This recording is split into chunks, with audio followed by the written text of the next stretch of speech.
Olá galera, estamos aí de volta com mais uma aula aí. Vamos pegar aí pra frente aí, vamos ver o que vai acontecer aí com o nosso governo daqui até o final, né? Bom, a gente já viu aí o que os governos vieram fazendo aí durante o seu período. E o que é que a gente vai analisar a partir de agora? Que a partir quando a Sina Lei Áurea e 1889 o governo é retirado do poder, vai haver diversos conflitos que vão acontecer no Brasil inteiro. Nós vamos passar aí pelos messiânicos, que eram as pessoas que faziam as coisas em nome de Deus, trazendo uma ideia aí de simplicidade, de comunidade. Entre eles vão ter aí um cara muito famoso aí, Antônio Conselheiro, muito conhecido aqui no Nordeste. Vamos ter as colônias, vamos ter tudo isso aí, certo? Os messiânicos que vai surgir mais forte vai ser Contestado e Canudos e o cangaço. Bom, a gente pode. O nome certo que a gente vai começar por Canudos. Antônio Vicente Mendes Maciel nasceu no interior do Ceará, também conhecido como Antônio Conselheiro, foi um peregrino. Ele estudou, era um cara estudado, foi comerciante e após perder tudo, ele começou a ser peregrino e pregar as ideias cristãs onde ele passava, e essas ideias começou a elucidar as pessoas, porque primeiro que a gente vai, as pessoas tinham uma ideia de que o rei era um poder divino, e Antônio Conselheiro começou a pregar, dizer que o demônio estava aí, que era a república, o demônio da república estava tirando todos os bens das pessoas, e que o demônio conseguiu tirar o imperador do seu poder e criou essas ideias. E toda vez que as pessoas, e o governo também fez um erro horrível, que as pessoas tinham, vamos supor, tinham 4 vacas, o governo pegava 2 que era imposto. E as pessoas que estavam pobres ficavam mais pobres, e os ricos eles não afetavam. O que não mudou até hoje, né? Continua na mesma linha. Se você for analisar, a linha de pensamento político é o mesmo. Bom, e essas ideias messiânicas ela começa a ser muito bem explorada ao longo do tempo. E Antônio Conselheiro ele começa a ver isso de forma bem forte e ele começa a perceber que a República ela estava explorando muito quem não tinha nada. E a partir daí ele começa a organizar suas ideias e o Beato passou a ser chamado de Antônio Conselheiro, porque ele dava conselho às pessoas e as pessoas logo ligou uma coisa com a outra.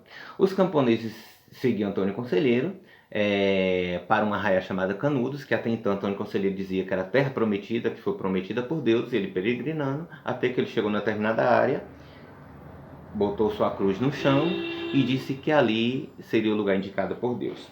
A partir daquele período ali, esse lugar ia se chamar Canudos. Primeira coisa a ser feita foi uma igreja. A proposta para as pessoas que quisessem morar ali era que as pessoas não podiam beber, não podiam fazer nada que era considerado contra Deus, ou considerado um antro de pecado. E a partir daí, Antônio Conselheiro também, ele andou não só no Ceará, mas ele andou pela Bahia, andou pela região pernambucana.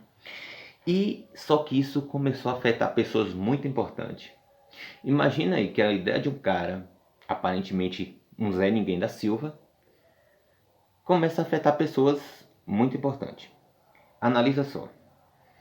A partir do momento que ele começa a fazer com que as pessoas lembrem de que quem está no poder é quem trabalha e não quem bota para trabalhar, quem garante o poder ao dono do empreendimento é o empregado e não o dono, porque se o empregado não trabalha, ele não ganha dinheiro, ou no caso, o dono da empresa não ganha dinheiro.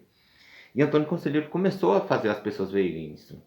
E Antônio Conselheiro, quando criou a Arraiá de Canudos, Ele começou a dizer para as pessoas assim, ó, vocês vão viver daquilo que você planta. E se caso, quem só vai comer quem trabalha. E se caso alguém estiver doente, todo mundo aqui vai se unir para alimentar quem não pode trabalhar. E isso ficou acordado, um sistema muito justo, por sinal. As pessoas começaram a gostar disso, e todo mundo começou a trabalhar, e começou a defender Canudos. E a partir daí, o primeiro que se incomodou foi os coronéis, que era quem mandava na política. Os coronéis disseram, não, esse cara tá aprontando para cima da gente, viu? E a partir daí, os coronéis foram lá e foi ao pé do governo. Até então o governo, o presidente no caso, começou a ficar boladão com a história que os coronéis estavam trazendo. Pensou que não, a igreja também se sentia incomodada, porque os fiéis começaram a assumir da igreja, porque estavam seguindo Antônio Conselheiro, e a partir de então começou a se preocupar com um monte de coisa. Porque a igreja vive de renda, e se não tem fiéis, não tem dinheiro. E aí o pau começou a cantar.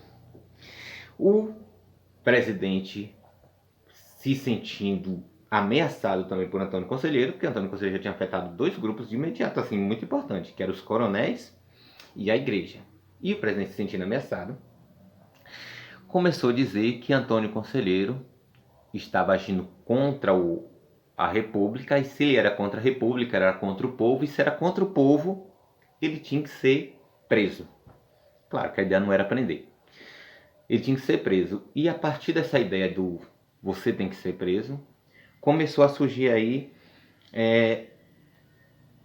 o governo começou a mandar os volantes ir atrás, os exércitos ir atrás. Foram 4, para finalizar Canudos, teve 4, né?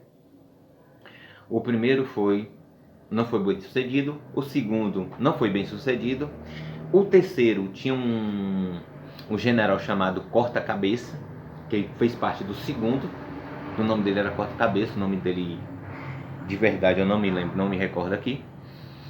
E esse general foi lá e Canudos conseguiu, os caras de Canudos conseguiu pegar esse general e cortar a cabeça. Nisso aí, em 5 de outubro de 1897, o Arraia foi derrotado pelas forças do governo. Após 3 meses de muita batalha, com a morte de Antônio Conselheiro, as pessoas, uns dizem que Antônio Conselheiro foi morto antes da batalha, outros dizem que Antônio Conselheiro foi morto durante a batalha. Isso depende de pensadores, aqueles pensadores mais ligados à esquerda, ele diz que Antônio Conselheiro foi morto ou mais ligado à direita, ele vai dizer que Antônio Conselheiro foi morto pelo exército, e os pensadores mais ligados à esquerda vai dizer que Antônio Conselheiro ele morreu de doença e que ele não foi capturado. Então, mas para qualquer modo, Antônio Conselheiro morreu. E Antônio Conselheiro morreu, Canudos foi invadido. Canudos, que era uma mini cidade, uma cidade, pode-se dizer, que tinha entre 20 e 30 mil pessoas, foi devastada, as pessoas foram retiradas de lá. E o curso do rio São Francisco foi mudada para a antiga Canudos, e a Canudos hoje ela está mergulhada debaixo do rio São Francisco. Hoje, se você passar lá, você vai ter algumas coisas quando o rio está quando está baixo demais, dá para ver algumas coisas, assim, torre de igreja, essas coisas. E as pessoas saíram disso, aí fizeram uma nova Canudos, e o que aí foi destruída, depois foi construída a terceira Canudos, que é a que está até hoje lá, certo? E Canudos se encerra justamente aí com a morte de Antônio Conselheiro. Depois nós vamos ter aí aqui as fotos aqui de Canudos, para vocês seguirem aí. As pessoas, os trabalhadores, você vê que é pessoas bem simples. Aqui as casas, você vai ver que é tudo casa de pau a pique, né? Aquelas casas de madeirinha trançada com barro. Essa fotografia foi de Flávio Barros, que era o fotógrafo do exército, ele acompanhava o exército para onde o exército fosse. Aqui é um desenho que geralmente você encontra muito no livro de como era Canudos. Antônio Conselheiro morto, né? Essa foi uma foto da época. Antônio Conselheiro morto tem sua única foto conhecida, tirada por Flávio Barros, no dia 6 de outubro de 1897, foi quando os policiais encontraram o corpo dele. Aqui a igreja de Canudos, né? Após 4 expedições, a igreja foi destruída. Aí fica ali no sertão ali. A biografia frequentou a citada os Sertões, né? Que é de Euclides da Cunha, que é um livro escrito por Euclides da Cunha chamado Sertões. E aí vem outro cara importante também, que a gente vai falar dele mais na frente. Eu vou pôr ele aqui porque a gente vai citar ele lá na frente também, que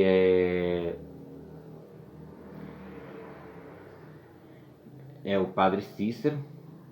Mas vamos falar desse cara aí. A Guerra do Contestado. A Guerra do Contestado vai acontecer no sul do Brasil, no Pará.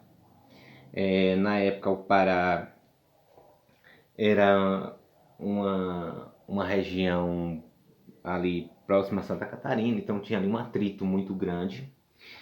E essa briga também ela é messiânica, não vamos esquecer disso, tem duas guerras messiânicas. A primeira foi uma delas foi aqui no Nordeste, que é de Canudos, e essa que é do Contestado também.